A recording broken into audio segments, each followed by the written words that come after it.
हाय class. सो relation पढ़ रहे थे हम लोग। रिलेशन में हम लोगों ने अभी बेसिक इंट्रोडक्शन देख लिया रिलेशन का, कि रिलेशन क्या होता है, किसका कार्डिनल सेट होता है, सॉरी कार्डिनल नंबर्स कैसे फिगर आउट करते हैं रिलेशंस के, है ना। और उसमें मैं बता रहा था कि आपके पास में जो नंबर ऑफ रिलेशंस है वो बहुत ज़्यादा है, ठीक है। तो हमको स्पेसिफिक रिलेशंस हैं, कुछ एक लिमिटेड रिलेशंस हैं जो आपके सिलेबस में है, उन रिलेशंस को हम डिस्कस करेंगे। तो उनमें आपके पास कुछ रिलेशंस हैं जिनको मैं यहाँ पे एक्सप्लेन कर रहा हूँ अभी, तो उन रिलेशंस को आप लोग अच्छे से समझ लो, और अगर कोई डाउट है तो मुझे बताना, ठीक है। Will start with the one guys. सबसे पहले जो रिलेशन अपने पास में आता है वो आता है नल रिलेशन। नल रिलेशन, नल रिलेशन क्या होता है देखना। ऐसा रिलेशन नल रिलेशन से आप समझ गए होंगे, ऐसा रिलेशन जिसके अंदर कोई एलिमेंट ही ना हो। जैसा इसका मतलब जो रिलेशन अपना आएगा वो क्या आएगा, उसके अंदर या तो कोई भी एलिमेंट, या तो हम उसको ऐसे लिख सकते हैं जिसके अंदर कोई भी एलिमेंट ना हो, सिर्फ ब्रेसेस लगा दो, या फिर उसको फाइव से रिप्रेजेंट करोगे, ठीक है। तो या तो वो फाइव होगा या फिर वो एम्प्टी ब्रेसेस होगा। तो इन दोनों केसेस में ऐसा कौन सा रिलेशन हो सकता है, एक एग्जाम्पल लेते हैं। मान लो मेरे पास में R is a relation, R is defined a relation in set A. Set ए में डिफाइंड रिलेशन है, इसका मतलब हमको रिलेशन किस में निकालना है, ए क्रॉस ए में, ठीक है। तो जो ए हमको गिवन है वो कुछ ऐसा गिवन है, ए इज इक्वल्स टू 1 2 3, ठीक है। ये वैल्यूज भी मैंने ए की। ना जो रिलेशन अपना है वो रिलेशन है A comma B such that A equals to B plus 4, है ना, where a, b belongs to a। जो a, b अपना वो दोनों ही a से बिलोंग करते हैं। अब मेरे को कोई भी ऐसा नंबर निकाल के दिखा दो, इसमें कोई भी ऐसा a का या b का नंबर निकाल के दिखा दो जिसमें ये रिलेशन एस्टैब्लिश हो रहा हो।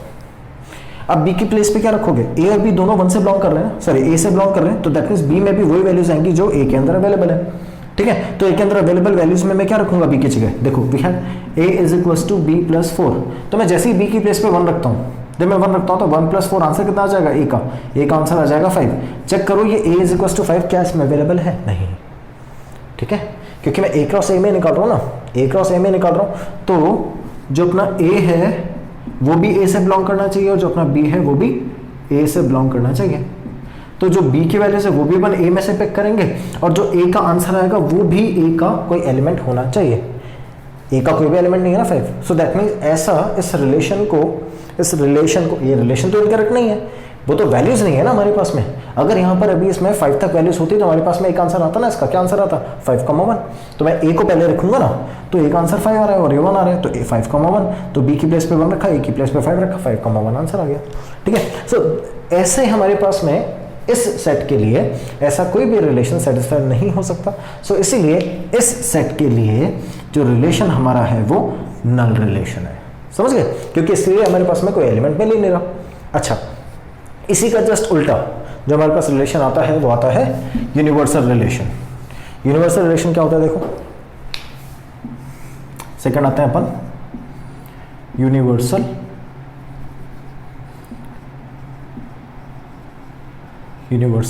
रिलेशन पे। तो देखो यूनिवर्सल रिलेशन क्या होता है, नाम से ही समझ गए होंगे universal relation. Universal relation is a relation जिसमें सारे एलिमेंट अवेलेबल हो। जैसे इसका मतलब जो अपना R होगा वो A क्रॉस A होगा। A क्रॉस A होगा मतलब A क्रॉस A के जितने भी एलिमेंट हो सब के सब R के अंदर अवेलेबल होंगे। सो दैट मीन्स इनका कार्टेशियन प्रोडक्ट होना चाहिए। अच्छा, अब इनका कार्टेशियन प्रोडक्ट होना चाहिए, ऐसा कौन सा रिलेशन हो सकता है जिसमें सारे कार्टेशियन नंबर सेलेक्ट हो जाए। ध्यान से देखो, I will consider the relation R is such that A, B मैंने कोई रिलेशन A, B में कोई रिलेशन निकालना है मुझे, such that A minus B का modulus greater than equals to 0 हो जाए, और A, B दोनों ही A से बिलोंग करने चाहिए, ठीक है। लास्ट का आपको देखना ही रहा होगा, मैं इसको इधर सॉल्व करता हूँ, उससे रख करता हूँ, इधर सॉल्व करता हूँ यूनिवर्सल को, ठीक है। देखो we have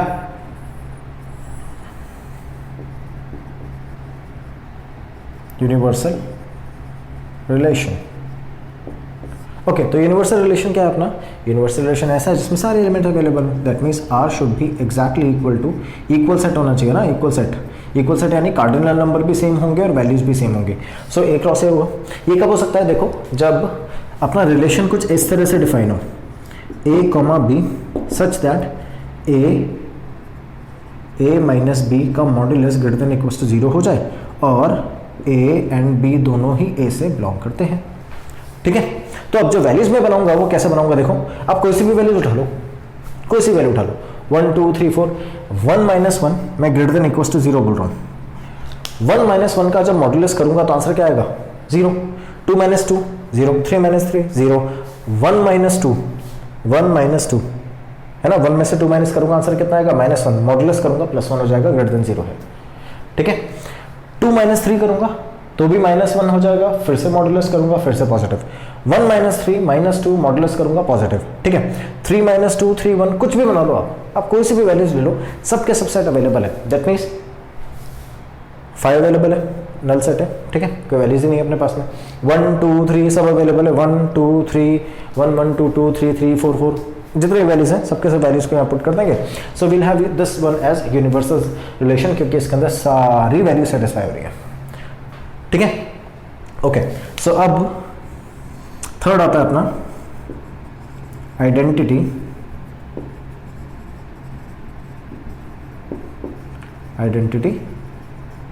relation. Identity relation क्या होता है? देखना, आइडेंटिटी रिलेशन का मतलब होता है कि ऐसा रिलेशन जिसमें हर एक एलिमेंट खुद से मतलब रखता है ना, दैट हर एक एलिमेंट का आइडेंटिकल एलिमेंट प्लेस होगा, हर एक एलिमेंट का आइडेंटिकल प्लेस होगा। कहाँ पर? उसके पेयर में। जैसे मैं ए क्रॉस बी कर रहा हूँ, सॉरी ए कॉमा बी कर रहा हूँ, तो यहाँ पर जो बी है ना वो भी ए ही होना चाहिए, आइडेंटिकल हो गया ना। सो इसलिए इस एलिमेंट या इस रिलेशन को हम बोलते हैं आइडेंटिटी रिलेशन। ठीक है, ओके। तो अब रिलेशन तो आपको समझ ही गए कैसे डिफाइन होगा, ए कॉमा ए होना चाहिए such that A belongs to A. ठीक है, तो जो भी यहाँ पर आप वैल्यूज रखोगे वो पहली बात तो कैपिटल ए से बिलोंग करेगी, मतलब इस सेट का पार्ट होना चाहिए। दूसरा, जो वैल्यूज हम यहाँ रखोगे वो की वही यहाँ पर होनी चाहिए। अगर ऐसा है, ऐसा किसी सेट में है, तो वो क्या कंसिडर करेंगे हम? उसको हम आइडेंटिटी कंसिडर करेंगे। तो रिलेशन का जो एग्जांपल है वो है 1 कॉमा 1 2 कॉमा 2 3 कॉमा 3। अच्छा, अब इसमें एक चीज़ और, 2 कॉमा 2 3 कॉमा 3 है ना, सारे एलिमेंट ले लिए मैंने। अगर अभी इसका एक एग्जांपल और लेते हैं आइडेंटिटी का ही। मान लो मेरे पास में रिलेशन, ये R1 ले लेता हूँ आइडेंटिटी में और ये R2 ले लेता हूँ। अगर R2 मेरे पास में है 1 कॉमा 1, तो क्या उसको भी मैं आइडेंटिटी रिलेशन बोलूँगा? एग्जैक्टली। आपसे सिर्फ उसने ये बोला है कि अगर यहाँ पर इस रिलेशन में अगर A है तो वो A नहीं होगा, A कॉमा A होना चाहिए, है ना। आपसे ये थोड़ी बोला है कि सारी वैल्यूज ही आनी चाहिए, है ना। आपको ये बोला है कि जो भी वैल्यूज है वही रिपीट होनी चाहिए, या 1 कॉमा 2 नहीं आएगा इसमें। ठीक है, this is what identity relation is. या 1 कॉमा 2 2 कॉमा 1 3 कॉमा 2 3 कॉमा 2 कुछ भी नहीं, 1 कॉमा 1 तो 1 कॉमा 1 ही रहेगा, 2 कॉमा 2 का आएगा तो 2 के साथ 2 ही आएगा, 3 है तो 3 के साथ 3 ही आएगा। अगर ऐसा है तो it is an identity. Okay, clear हो गया हमको? ठीक है, इसके बाद जो मेन रिलेशंस हैं आपके, ये तो थे बेसिक, है ना। इन रिलेशन को यूज़ करके अपन आगे सॉल्व करेंगे। तो अब जो मेन रिलेशंस हैं अपने, वो 3 रिलेशंस हैं, रिफ्लेक्सिव, सिमेट्री और ट्रांसिटिव। ठीक है, ये तीनों रिलेशन अगर आप अच्छे से समझ गए तो रिलेशन तो खत्म हो जाएगा, ऑलमोस्ट ही खत्म हो जाएगा। मतलब वैसे एनसीईआरटी के अकॉर्डिंग तो खत्म ही है, थोड़ी बहुत चीज़ें और जो बताता रहूँगा। ठीक है, तो चलो पहले इसको नोट करो, फिर अपन आगे चलते हैं। ओके गाइस, तो नेक्स्ट अब आते हैं रिफ्लेक्सिव रिलेशन पे। मैं यहाँ से स्टार्ट करता हूँ। Reflexive relation. Okay, reflexive relation क्या होता है देखना। रिलेशन कुछ इस तरह से डिफाइन है, ए कॉमा बी, या I'll write a comma a such that a belongs to, या this relation is for every a belongs to a। ठीक है, अच्छा, आइडेंटिटी रिलेशन भी तो यही था, a comma a belongs to a, लेकिन उसमें ये नहीं लगा हुआ था। इसका मतलब क्या है? इसका मतलब ये है कि अगर मैं एक सेट लेता हूँ A, उसके अंदर 1 2 3, ये 3 एलिमेंट्स हैं, है ना। तो इन तीनों एलिमेंट्स के जितने भी सेट्स, इन तीनों एलिमेंट्स के इस सेट के तीनों एलिमेंट्स, तीनों के तीनों एलिमेंट यहाँ पर a, में अवेलेबल होने चाहिए। इसका मतलब वो रिलेशन रिफ्लेक्सिव तभी होगा जब 1, 1, 2, 2, 3, 3 तीनों अवेलेबल होंगे। अगर यहाँ पर 4 होता तो इसके अंदर 4, 4 भी होना चाहिए था। Only in that scenario that is considered as reflexive, ठीक है। अगर इसमें से एक भी मिसिंग है तो वो रिफ्लेक्सिव नहीं है। आइडेंटिटी के अंदर चाहे एक ही एलिमेंट क्यों ना हो, लेकिन वो रिपीट होना चाहिए, ठीक है। अगर रिपीट हो गया तो वो आइडेंटिटी है, उसको बाकी एलिमेंट से मतलब ही नहीं है। रिफ्लेक्सिव के अंदर एग्जैक्टली जितने एलिमेंट प्लेस हैं ये सेट के अंदर, हर किसी का पेयर उसके डबलेट के फॉर्म में होना ही चाहिए। अगर ऐसा नहीं है तो वो रिफ्लेक्सिव नहीं है। इससे एक चीज़ तो हमको समझ में आई कि हम जितने भी आइडेंटिटी रिलेशन लेते हैं क्या वो सारे रिफ्लेक्सिव होता नहीं, लेकिन रिफ्लेक्सिव आइडेंटिटी है। अच्छा, लेकिन एक चीज़ और ध्यान रखना, ऐसा सिर्फ तभी है जब अपने पास में ये आ रहा है। रिफ्लेक्सिव के अंदर अगर आपके पास में इस वैल्यू के बाद कोई और वैल्यू आ जाती है, जैसे मैं एक रिलेशन लेता हूँ, ये मैंने R1 ले लिया और मैं अब R2 पे आता हूँ, तो 1, 1, 2, 2, 3, 3 एंड 4, 4 ये चारों आ गए। उसके बाद अगर मैं 2, 4 भी लेता हूँ, अगर मैं 2, 4 भी लेता हूँ, डजंट मैटर एट ऑल, ये चारों है ना। आपकी कंडीशन क्या थी रिफ्लेक्सिव की? a, होना चाहिए for every small a belongs to capital A। सारे स्मॉल a कैपिटल A से बिलोंग करें और उसमें a, होना चाहिए, है। कंडीशन सेटिस्फाई है तो ये रिफ्लेक्सिव है। उसके अलावा क्या है, दैट डजंट मैटर, ठीक है। उसने बोला था चारों चीज़ें होनी चाहिए, चारों एलिमेंट का डबलेट होना चाहिए, अवेलेबल है। उसके अलावा यहाँ पे 4-5 और एलिमेंट रख दो, सारे सेट्स बना लो, कोई दिक्कत नहीं है। It is considered as a reflexive relation, ठीक है। चलो इसको भी जल्दी से नोट कर लो।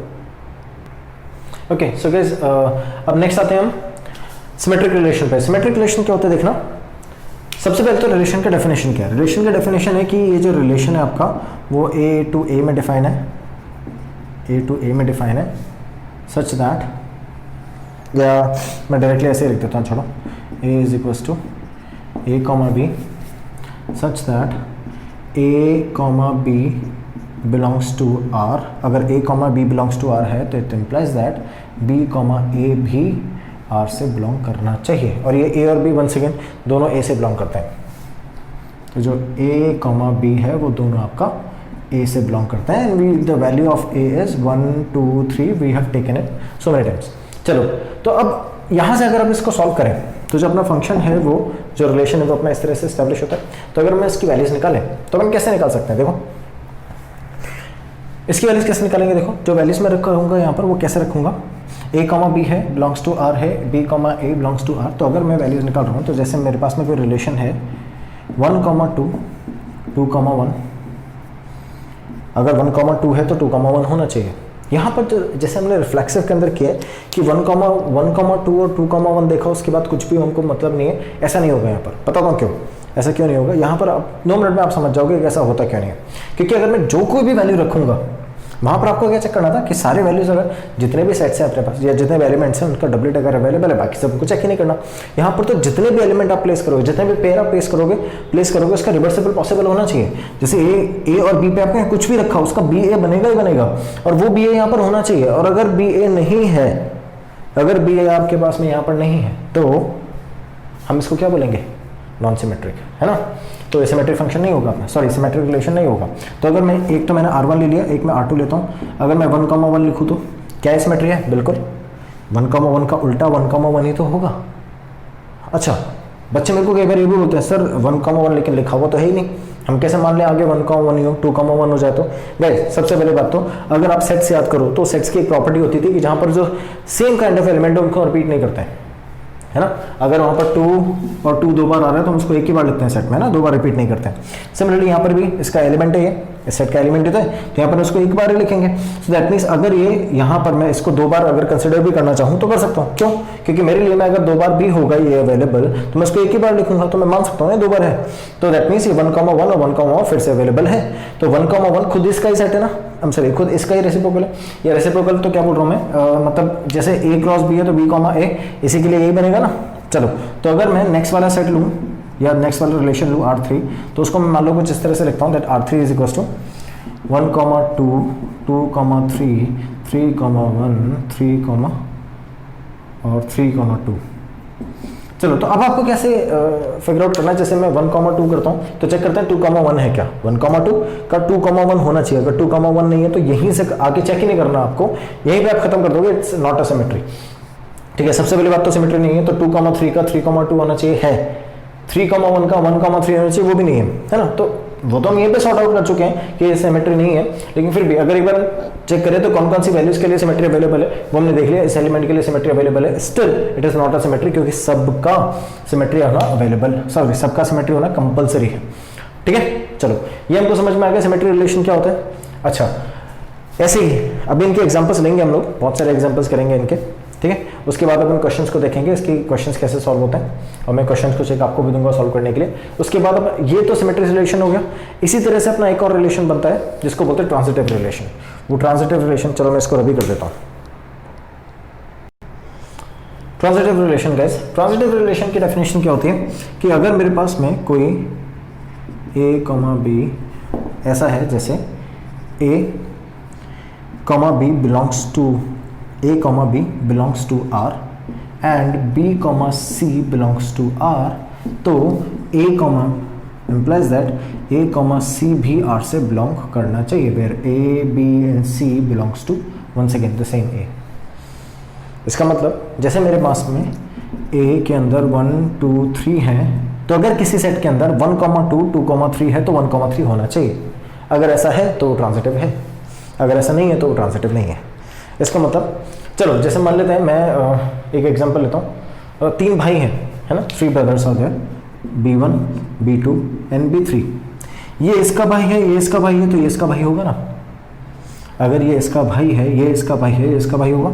सिमिलरली अगर मैं 3 ट्रायंगल लेता हूँ, है ना, ये तीनों ट्रायंगल आपस में कॉन्ग्रुएंट है। ऐसे एक क्वेश्चन भी आपके पास एनसीईआरटी में, उसमें सिमिलरिटी दे रखी है ना, वो अपन अभी क्वेश्चन सॉल्व कर लेंगे। तो तीनों ट्रायंगल सिमिलर है या कॉन्ग्रुएंट है, तो ये वाला ट्रायंगल इसके कॉन्ग्रुएंट है, ये वाला ट्रायंगल इसके कॉन्ग्रुएंट है, तो ये वाला इसके कॉन्ग्रुएंट होगा। ठीक है, अगर ये ट्रांजिटिव हो रहा है, मतलब ट्रांजिटिव हो रहा है मतलब पास हो रहा है, ये जो रिलेशन है वो अगर पास हो रहा है तो उस रिलेशन को अपन बोलते हैं ट्रांजिटिव रिलेशन। ठीक है, ऐसा रिलेशन जो पास हो रहा है ना, तो ऐसे रिलेशन को अपन बोलते हैं ट्रांजिटिव रिलेशन। ओके, सिमिलरली ऐसे ही अपन और भी बहुत सारी चीज़ें बना सकते हैं, जैसे लाइन पैरेलल, ये भी आपके एनसीईआरटी में ये लाइन इसके पैरेलल है ना। जैसे अपन ने 3 लाइन्स बनाई है, ये वाली L1 लाइन है, ये L1, ये L2 और ये L3, ये दोनों लाइन आपस में पैरेलल है। ये लाइन इसके पैरेलल है तो ये इसके पैरेलल होगी। ठीक है, ये फर्स्ट सेकंड के पैरेलल है, सेकंड थर्ड के पैरेलल, तो फर्स्ट और थर्ड भी आपस में पैरेलल होगी। तो ऐसे रिलेशंस को अपन बोलते हैं ट्रांजिटिव रिलेशन, जिसमें फर्स्ट सेकंड और सेकंड थर्ड का रिलेशन फर्स्ट तो थर्ड में भी कैरी होता है। ठीक है, चलो आप समझ तो गए हो रिलेशन क्या होता है, बस इसको अब नोट करना है। कैसे नोट करना है देखो, अभी इसमें एक चीज़ और बताऊंगा, वो इससे समझोगे आप क्वेश्चन से। तो नेक्स्ट आता है अपने 1, 2, 2, 3 अगर है और इसमें 1, 3 भी अवेलेबल है, तो 1, 2, 2, 3। देखो एक और चीज़ ध्यान रखना, ये जो ये ना, ये B आपको चेक करने के लिए जब भी अपन ट्रांजिटिव चेक करेंगे तो आप हमेशा ध्यान रखना, अगर मैं 1, 2 के लिए ट्रांजिटिव चेक कर रहा हूँ तो 2 से स्टार्ट होने वाले जितने भी एलिमेंट है, जैसे 2, 3 है अपने पास में, या अपन 2, 4 भी कहीं आगे है तो अपन उसके लिए भी चेक करेंगे, बाद में देखेंगे वो। ठीक है, तो 1, 2 है ना, और 1, 2 है, 2, 3 है, तो अपने पास में 1, 3 इसके अंदर होना चाहिए। जैसे मान लो 2, 4 भी है तो अपन फिर इसके साथ भी चेक करेंगे ट्रांजिटिव, है ना। तो 1, 2 है, 2, 4 है, तो 1, 4 भी होना चाहिए उसी सेट के अंदर, उसी रिलेशन के अंदर ये भी होने चाहिए। अगर ऐसा हो रहा है तो ही ट्रांजिटिव है, अगर ऐसा नहीं हो रहा तो ट्रांजिटिव नहीं है। ठीक है, ये आगे और भी सॉल्व होता जाता है। ठीक है, जैसे अगर मैं 2, 3 देखूँ तो 3 से स्टार्ट होने वाला, जैसे 2, 3 मैंने सॉल्व किया ना, अगर मेरे पास में यहाँ पे कोई 3 से स्टार्ट होने वाला एलिमेंट होता, जैसे 3, 1 होता, तो आई नीड टू चेक 2, जैसे 2, 3, ये भी तो A, B है, तो यहाँ पर B से स्टार्ट होने वाला एक एलिमेंट मिल गया ना मुझे, मतलब A, B और B, C भी तो मिल गया। तो अब ये a कॉमा सी अवेलेबल होना चाहिए ना, मतलब 2,1 होना चाहिए, और अगर 2,1 इसके अंदर नहीं है तो it is not a transitive. कोई एक एलिमेंट भी अगर मिल गया ना ऐसा जिसमें आपको ट्रांजिटिव या रिलेशन ट्रांसमिट होता नहीं दिख रहा है, तो that is not considered as a transitive function, I am sorry transitive relation. ठीक है, ओके। अच्छा, अगर ये 1,2 2,3 की जगह 1,2 ही हो ओनली, तो क्या ट्रांजिटिव है? सर क्वेश्चन तो स्टार्टिंग नहीं हुआ, ट्रांजिटिव कैसे होगा? ट्रांजिटिव तो होगा तब, बच्चे मोस्टली यही सोचते हैं ट्रांजिटिव तो तब होगा जब हम ये दोनों चेक कर लेंगे, तभी तो हम बता पाएंगे। जब हम चेक ही नहीं कर पाए तो हम कैसे बता पाए ट्रांजिटिव है या नहीं है कि नहीं? इनकम्प्लीट इन्फॉर्मेशन है ना। क्वेश्चन में अगर मान लो एक ट्रायंगल है, हम बचपन में करते थे, मतलब जब आप 9th-10th क्लास में थे तब आप करते होगे कि जब मैं ट्रायंगल को सॉल्व कर रहा हूँ और मुझे सिमिलैरिटी प्रूव करनी है, अगर मुझे सिमिलैरिटी के लिए जो गिवन कंडीशन है या कॉन्ग्रुएंसी के लिए जो गिवन कंडीशन है या जो इन्फॉर्मेशन रिक्वायर्ड है वो गिवन नहीं है, तो how we can say that कि ये दोनों ट्रायंगल कॉन्ग्रुएंट है या नहीं है? हम नहीं कह सकते ना, तो we don't solve this question. तो सिमिलरली यहाँ पर क्या है, यहाँ पर हम सॉल्व नहीं करते, यहाँ पर इट कंसिडर्ड ऑटोमेटिकली ट्रांजिटिव। ध्यान से सुनना, इंफॉर्मेशन क्वेश्चन ने नहीं दी, हमारी गलती नहीं है, एडवांटेज है आपके पास में। अगर कोई क्वेश्चन जिसके अंदर आपके पास में इंफॉर्मेशन प्रॉपर नहीं है, ऐसा क्यों हुआ ये भी बताता हूँ। अगर कोई इंफॉर्मेशन प्रॉपर नहीं है तो आप उसको कंसिडर करोगे ट्रांजिटिव फंक्शन, ट्रांजिटिव रिलेशन। ठीक है, ऐसा क्यों हुआ ये भी देखो। 1,2 2,3 1,3 मैंने 1,2 2 से स्टार्ट होने वाला है एलिमेंट मिल गया मुझे, 2,3 इसके लिए सॉल्व कर दिया मैंने, आंसर आ गया। ठीक है, व्हाट अबाउट दिस 1,3? ये भी तो a, b है, इसके लिए ट्रांजिटिव क्यों चेक नहीं किया? क्यों चेक नहीं किया? क्योंकि वन सेकेंड 3 से स्टार्ट होने वाला कोई एलिमेंट था ही नहीं हमारे पास में, कोई पेयर था ही नहीं जिसमें 3 से स्टार्ट होने वाला कोई एलिमेंट हो, है ना। तो अगर अपने पास में कोई पेयर होता जिसमें 3,2 होता तो फिर अपन 1,2 चेक करते, है ना, तभी तो हम बोल सकते थे कि ट्रांजिटिव नहीं है। अब अगर गिवन ही नहीं है तो हम चेक नहीं कर सकते, तो सिर्फ जो वैल्यू हम चेक ही नहीं कर सकते उसके चक्कर में ये पूरा फंक्शन थोड़ी ट्रांजिटिव मना कर देंगे कि ट्रांजिटिव नहीं है। ऐसे तो कितने सारे फंक्शन है, फिर ये तो फिर बनाते जाओ सबके लिए, खत्म ही नहीं होगा ये तो कभी, है ना। मैंने 1,3 के लिए बना लिया, बताता हूँ क्यों। क्योंकि अगर मैंने 1,3 के लिए बना लिया, जैसे मान लो 1,3 के लिए 3,2 था अगर, तो मुझे 1,2 भी मिल गया ना। 1,2 हम सॉल्व कर चुके हैं, कोई दिक्कत नहीं। अब 3,2 इसको भी तो सॉल्व करो, 2 से स्टार्ट होने वाला, 2 से स्टार्ट होने 3, अब 3,3 नहीं, फिर बना कर दो ट्रांजिटिव नहीं है। क्यों? क्योंकि देखो 3,2 ये b मिल गया ना अपन को, और b से स्टार्ट होने वाला एक एलिमेंट है 3,2 3,3, तो 3,3 होना चाहिए, 3,3 होना चाहिए। ये तो कंडीशन सेटिस्फाई कर रही है क्योंकि यहाँ पर आपके पास 2 से स्टार्ट होने वाला एक एलिमेंट है। लेकिन जब है ही नहीं तो मैं ऐसे बना रहा हूँ, इसके लिए ट्रांजिटिव बना कर दे। फिर आगे मैंने ये से ऐड कर देता हूँ, तो 3 से 3 से स्टार्ट होना है 1,3, तो 1,3 3,3 इसका चलो 1,3 मिलना चाहिए, मिल गया, चलो कोई बात नहीं, सेटिस्फाई हो गया। अब आगे मैं 1,2 के लाता हूँ, 1,2 के लिए 1,2 2,3 3,3। अब जब मैं 3,3 के लिए सॉल्व करूँगा तो 3 से स्टार्ट होने वाला 3,2 नहीं है, फिर मना कर दो, ट्रांजिटिव नहीं है। तो ऐसे इस तरह से अगर अपन सॉल्व करते रहेंगे तो या तो इसको बनाते जाओ खत्म ही नहीं होगा कभी, या फिर कंसिडर कर लो कि कोई भी फंक्शन ट्रांजिटिव नहीं है ना। तो इस प्रॉब्लम को सॉर्ट आउट करने के लिए हमने ये देखा है कि जिन फंक्शंस में आपको ट्रांजिटिव कंप्लीट हो जाता है, आपका ट्रांजिटिव कंप्लीट हो गया, ठीक है, उसके बाद आपके पास एक ऐसा सिंगल एलिमेंट बच रहा है जिसका पेयरिंग ही नहीं है, जैसे a, b तो है लेकिन b, c नहीं है, तो उसकी वजह से हम फंक्शन को हम नहीं होने देते या रिलेशन को हम नहीं होने देते। We consider that it is a transitive function या ट्रांजिटिव रिलेशन। मैं बार बार फंक्शन बोल रहा हूँ, okay, so it is a transitive relation, समझ गए।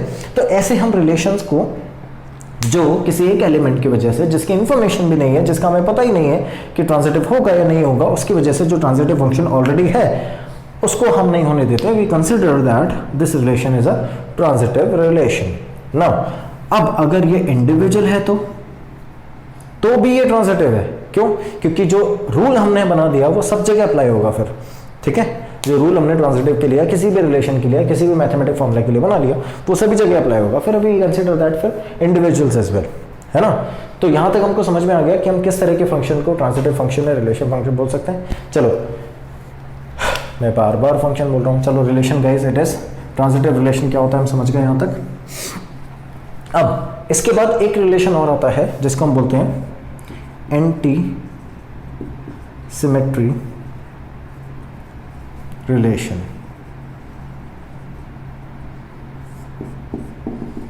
Anti symmetry relation, anti symmetry relation क्या होता है देखना। एंटी सिमेट्री रिलेशन हम ऐसे रिलेशन को बोलते हैं। ओके तो एंटी सिमेट्री रिलेशन कौन से होते हैं देखो, ऐसे रिलेशन जो मतलब एंटी सिमेट्री हम क्यों बोल रहे हैं उनको, एंटी सिमेट्री हम उनको इसलिए बोल रहे हैं क्योंकि जो रिलेशन हमारे पास में है, जो रिलेशन हम वैल्यूज कैलकुलेट कर रहे हैं वो वैल्यूज कुछ ऐसी हैं कि जैसे रिलेशन बता ही देता हूँ चलो मैं। जो रिलेशन आपका a, b में है वो कुछ ऐसा है such that a, b belongs to r, है ना, and b, a also belongs to r implies that a is equals to b। मतलब ये रिलेशन एंटी सिमेट्री तभी होगा या a, b या b, a तभी होना चाहिए जब a is equals to b हो। अगर a is equals to b नहीं है उसके बाद भी a, b और b, a है तो वो सिमेट्री हो सकता है, एंटी सिमेट्री नहीं होगा। जैसे अभी मैंने आपको दिखाया, देखो इसके अंदर 1, 2 ये ट्रांजिटिव है ना आपका। चलो मैं एंटी सिमेट्री में सिमेट्री दिखा देता हूँ। सिमेट्री रिलेशन क्या होता है देखो, r इज इक्वल्स टू 1, 2, 2, 1, ठीक है। तो अब जो वैल्यूज आपके पास में है सिमेट्री की वो कुछ ऐसी है 1, 2, 2, 1, ठीक है। अब इसमें 1 और 2 आपस में इक्वल थोड़ी है, उसके बाद भी सिमेट्री रिलेशन है। क्यों? क्योंकि 1, 2 सिमेट्री के लिए सिर्फ ये वाली कंडीशन सेटिस्फाई होनी चाहिए, हो रही है। एंटी सिमेट्री के लिए दोनों इक्वल भी होने चाहिए, है ना। इसका मतलब एंटी सिमेट्री के अंदर जो रिलेशन आएंगे अपने पास में और जो वैल्यूज आएगी वो कुछ ऐसी आएगी 1, 1, 2, 2, 3, 3। 1, 1 का उल्टा 1, 1 ही होगा, अवेलेबल है, दोनों इक्वल भी हैं। 2, 2 का उल्टा भी 2, 2 ही होगा, अवेलेबल है, दोनों इक्वल भी हैं। 3, 3 का उल्टा भी 3, 3 होगा, अवेलेबल भी है और इक्वल भी है। सो दैट्स वाई ऐसे जो रिलेशन है अपने पास में उन रिलेशंस को अपन क्या बोलते हैं, एंटी सिमेट्री रिलेशन। अब सिर्फ ये जो अगर आपको निकालना आ गया ना फर्स्ट फॉर्म, अगर आपको ये निकालना आ गया किसी भी इक्वेशन का जो आपको रिलेशन गिवन है, तो आप 2 मिनट के अंदर फिगर आउट कर लोगे कि किस टाइप का रिलेशन है। अभी अपन क्वेश्चंस करेंगे, है ना। क्वेश्चंस में आपको डाउट है, कोई प्रॉब्लम है तो मुझे बताना। अभी ये सिर्फ कंसेप्ट है, कंसेप्ट को दिमाग में डालते जाओ, ठीक है। जैसे जैसे कंसेप्ट को अच्छे से स्ट्रॉन्ग करते जाओगे वैसे वैसे इतने जल्दी क्वेश्चन सॉल्व हो जाएंगे। चलो इसको नोट करो जल्दी से, मैं इसको रब कर रहा हूँ। हाँ एक चीज़ और इसके अंदर एक रिलेशन और आता है, बच्चे इन दोनों में कंफ्यूज होते हैं, विच इज असिमेट्री।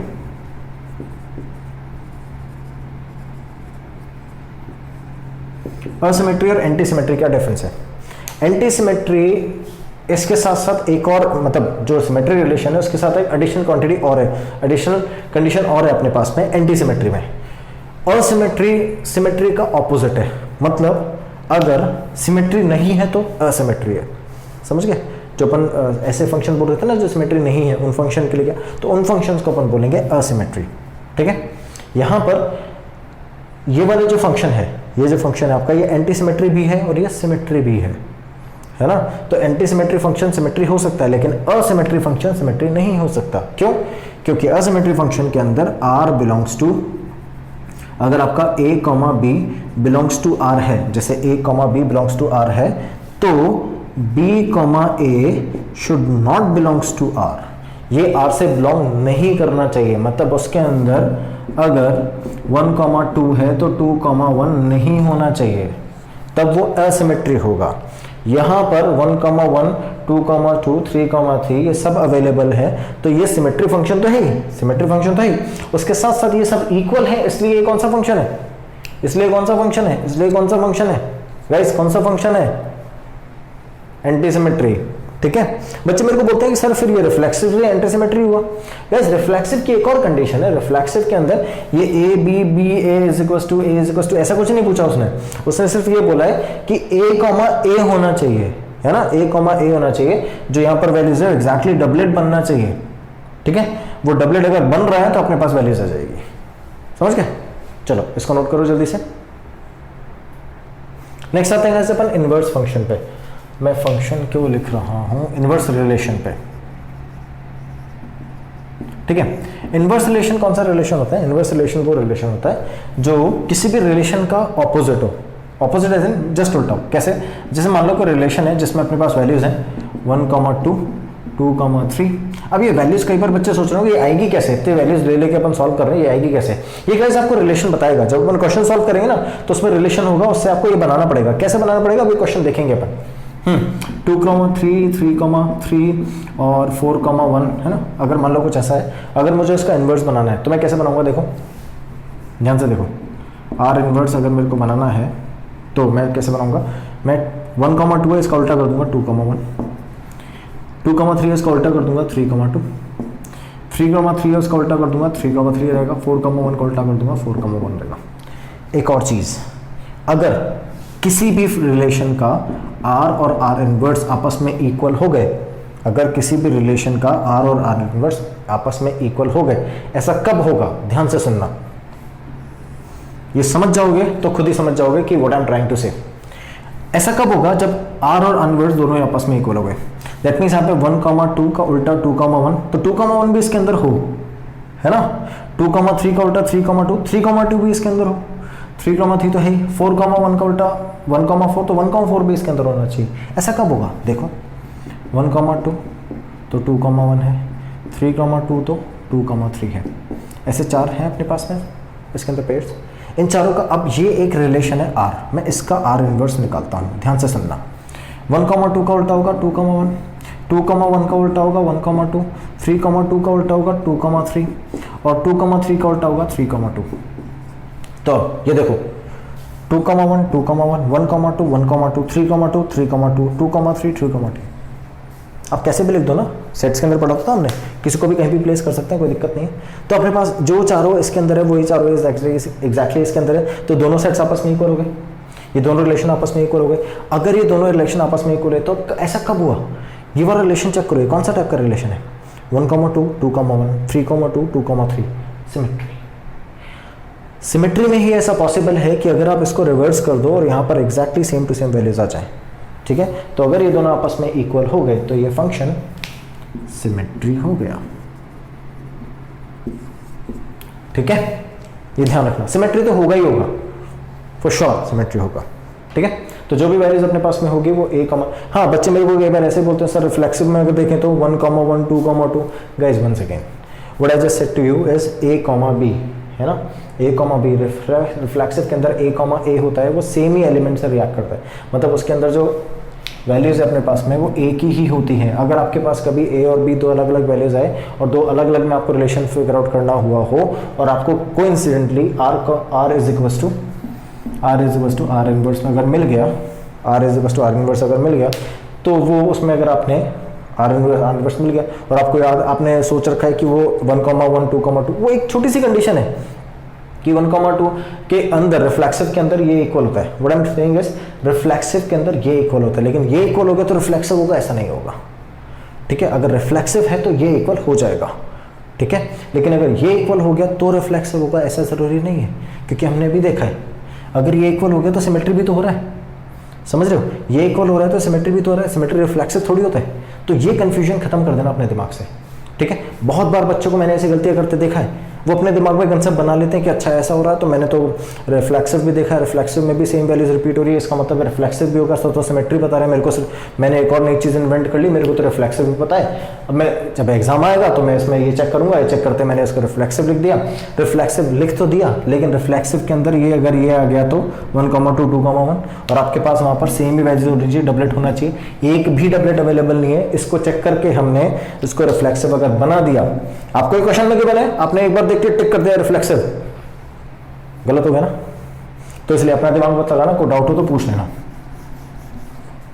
अच्छा ठीक है, तो इनवर्स फंक्शन क्या होता है हम समझ गए, almost function complete, sorry inverse relation क्या होता है हम समझ गए, ऑलमोस्ट रिलेशन हम लोग समझ चुके हैं गाइस। अब हम बात करते हैं इसके क्वेश्चंस पे। चलो तो एक काम करो, इसको भी नोट कर लो, फिर क्वेश्चन का अलग से स्टार्ट करते हैं अपन।